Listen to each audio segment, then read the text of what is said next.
after I performed in the Middle East, I had one of the longest flights of my life coming home. It's probably about a 26-hour trip, okay? We left out of Kuwait, and we had about 4 stops. It was long.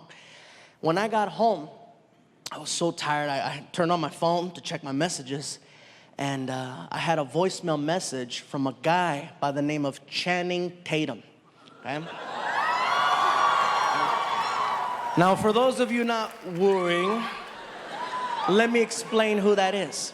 Channing Tatum is the new Hollywood hot guy. He's the guy that comes out on all these movies, really good looking, ripped. You know, he's making a lot of films. And there's a voicemail on there from him. Gabriel Iglesias, this is Channing Tatum. Please call me at your earliest convenience, blah, blah, blah, blah, blah, blah, you know. And I'm like, oh, okay. So I called him up. You know, hello. I go, hi, this is Gabriel Iglesias. I'm calling from Mr. Channing Tatum. He yells, Fluffy! Hello? Oh, dude, man, I'm a huge fan. Hey, listen, bro, really quick, I only have like a minute. Look, bro, I'm doing a new movie, and I want to see if you're interested in reading and auditioning for one of the parts. I go, sure, bro. I'd be happy to audition for your movie. What's it called? He goes, the movie's called Magic Mike.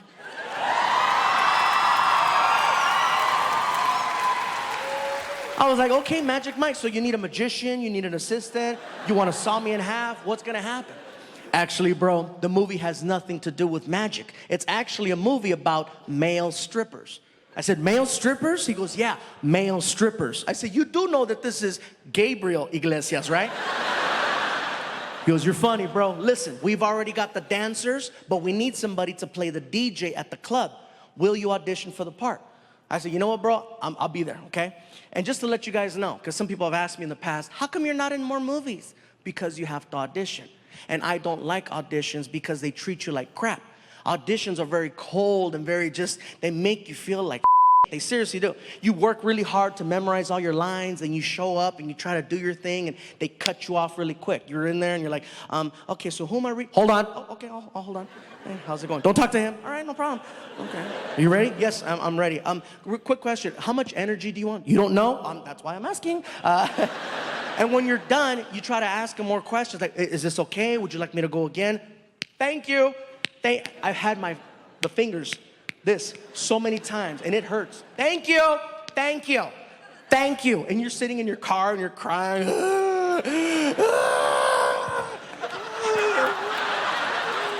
They don't like me.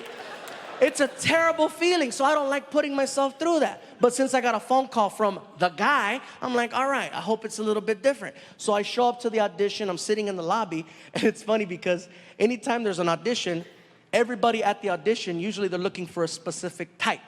And so everybody that's sitting there with me looks just like me.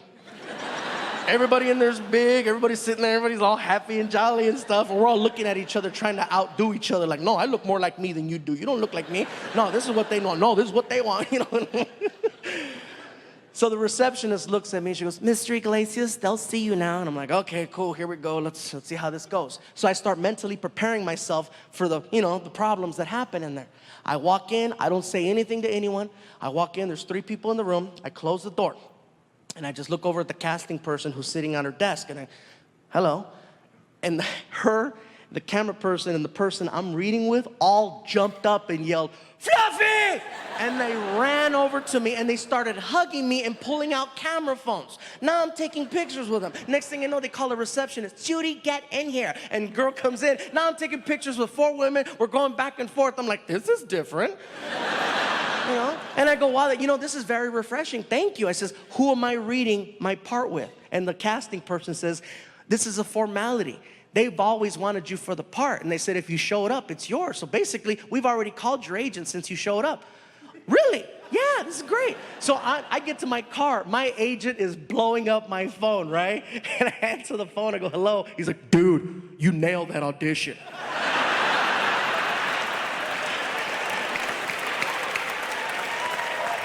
What did you do? I was like, dude, I took pictures. Way to take those pictures, bro. Next thing I know, I'm on the set of the movie Magic Mike. The movie is directed by a director named Steven Soderbergh, who's an amazing, amazing director. He's done a lot of great films. And of course, Channing Tatum's in the movie.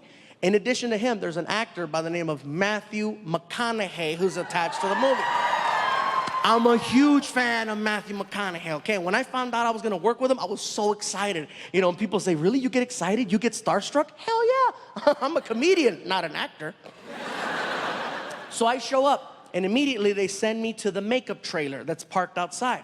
So I go inside the makeup trailer, I sit down, they start working on my hair, they start putting makeup on me, and in comes Matthew McConaughey. And he sits down in the chair next to me, and I start freaking out. I'm like, oh my God, that's Matthew McConaughey. Oh my God. And now I decide to introduce myself before I did or said something stupid, right? So I look over at him and I say, excuse me, Mr. McConaughey, how you doing? My name is Gabriel Iglesias. I'm gonna be playing the part of Tobias, the club DJ, and I just wanted to say hello, and it's an honor to work with you. And in my head, I'm like, I hope he's the same guy. I hope he's the same person from the movies. I hope his voice is the same. I hope his accent's the same. And he looks at me and he says, all right. How you doing there, big man? You doing good? I'm doing good. All right. And I'm spazzing out. And they pull my ass out of the trailer and they take me onto the set. And the majority of the shots in the movie Magic Mike are shot inside of a strip club, okay? It's on a stage, and I'm very comfortable up here. But the cool part for me is I'm on the side of the stage inside of a DJ booth, so I don't have any worries. The director comes up to me and he says, listen, Gabe, you got all your speaking roles in the film, but in addition to that, you are the key background in every shot when it comes to the dancers. He goes, the guy on stage is the eye candy, but you're the guy that provides the ear candy, and you need to express yourself and give me energy. Can you do that? Yes, sir. Let's do this. Next thing I know, all right, everybody, here we go. And quiet on the set. And action. All of a sudden, the dancing. Dancer comes out, camera starts panning just like that one, right? And all of a sudden, I'm in my DJ booth, and I start DJing it up.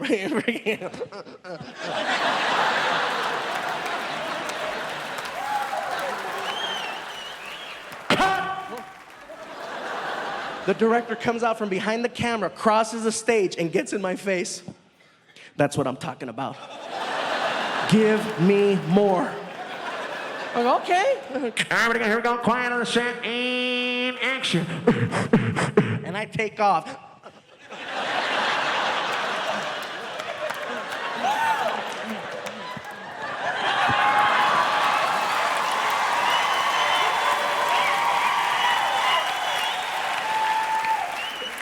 The movie comes out.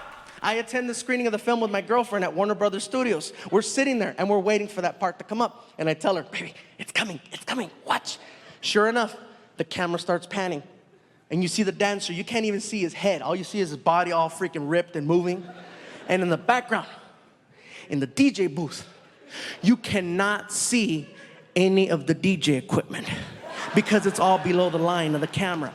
All you see in the background is some chubby pervert in a box having the time of his life.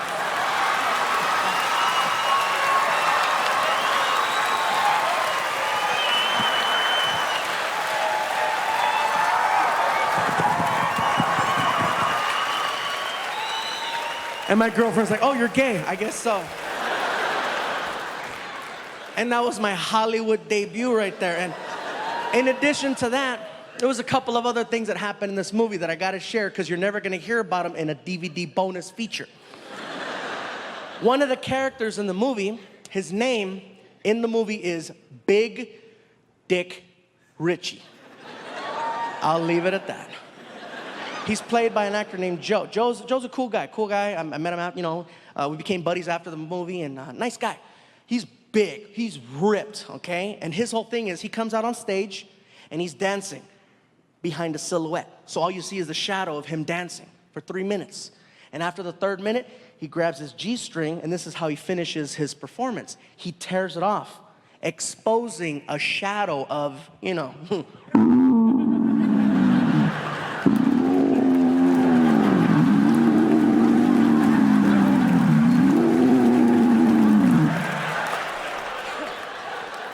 Now, in real life, Joe does not possess. It's more like, row.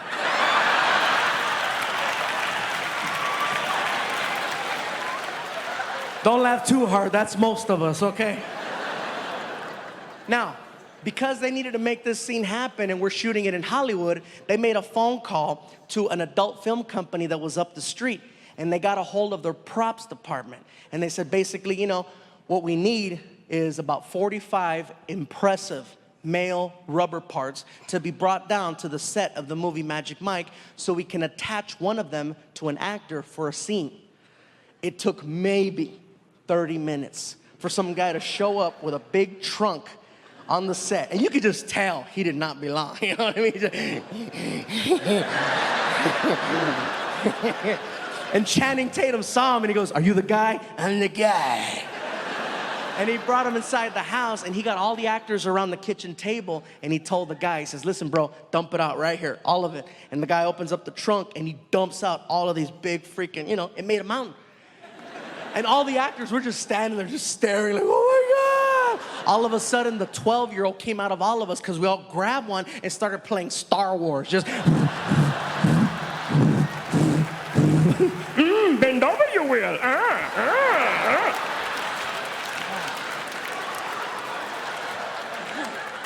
And that's something you're not going to hear about in the True Hollywood Story or something like that. And another thing I got to share about this experience doing the movie Magic Mike is that we shot it in 2 locations. We shot it in Hollywood and we shot it in Tampa, Florida.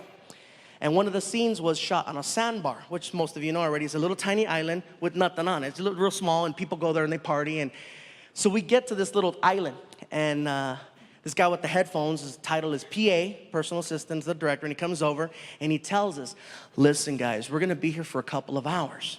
If you need to use the facilities, these are your options. There's no plumbing here. You can either go in the water or you can go to those bushes over there. It's up to you." And I'm like, "I'm fine, I already went. 2 hours, no problem." 4 hours later.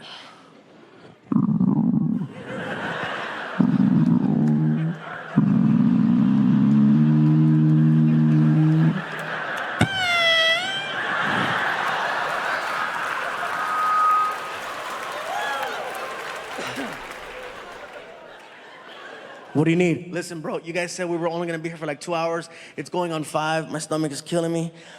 What's the story?" "We're gonna be here for like another 3. The director has some more shots." "Oh, you have your options. Thanks."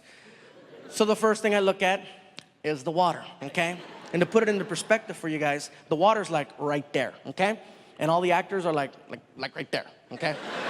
So it's like, are you kidding me? I'm not gonna go pop a squat in the water in front of all those actors just so somebody can walk by and go, "Fluffy's killing fishes." No.